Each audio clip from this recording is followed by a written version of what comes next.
जय माता दी दोस्तों, ओम नमः शिवाय। आज है गणपति जी का विसर्जन।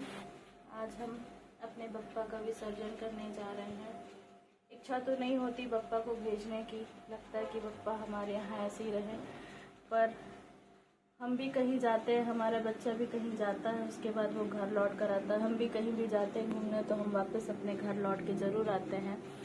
उसी प्रकार बप्पा 10 दिन हमारे यहाँ रहे और बप्पा आज अपनी फिर से घर लौट रहे हैं अपनी माँ के पास। तो मैं किस प्रकार से विसर्जन करती हूँ और क्या तैयारी करती हूँ, मैं सोची शायद आप लोग से शेयर करूँ और बताऊँ, आप लोग को अच्छा लगेगा। हम अपने घर में आरती दिया बत्ती हवन करने के बाद लास्ट दिन मैं अपने बप्पा को ऐसे ही नहीं भेजती हूँ। जिस प्रकार हमारा बच्चा जब कहीं जाता है तो हम अपने बच्चे के लिए, अब हमारे घर में कोई मेहमान आते हैं या घर के सदस्य कहीं जाते हैं तो हम उनको रास्ते के लिए टिफ़िन पैक करके देते हैं। मैं भी उसी प्रकार अपने बप्पा के लिए कुछ जो मेरे है, जो बप्पा ने दिया, जो मुझे वो मेरे लिए दिए हैं मेरे घर पे, जैसा मुझसे बनता है मैं अपनी श्रद्धा से उनके लिए पैक करती हूँ टिफ़िन। तो मैं 5 प्रकार के अनाज रखती हूँ। जो भी आपके पास 5 प्रकार के अनाज हो, यदि आप भी ऐसा करना चाहें, क्योंकि भगवान तो सिर्फ भाव के भूखे हैं। वो ये नहीं देखते कि आपने क्या 56 भोग रखा है, आप क्या कर रहे हैं, किस प्रकार से कर रहे हैं, सिर्फ आपका भाव अच्छा होना चाहिए। तो ये मेरा भाव है अपने बप्पा के लिए। तो मैं 5 प्रकार के अनाज रखती हूँ और ये 5 प्रकार के अनाज जो भी आपके पास है, जो ईश्वर ने आपको दिया है, वो 5 प्रकार के अनाज और भोग में आपको जो रखना है, मैं हर साल हलवा रखती हूँ बप्पा के लिए, ताकि वो रास्ते में जाएं, घर पहुँचते तक उनको भूख लगे तो वो ये अनाज और हलवा ये खाते हुए बप्पा घर पहुँचे। और इसको मैं एक पोटली में बांधती हूँ। तो ये देखिए,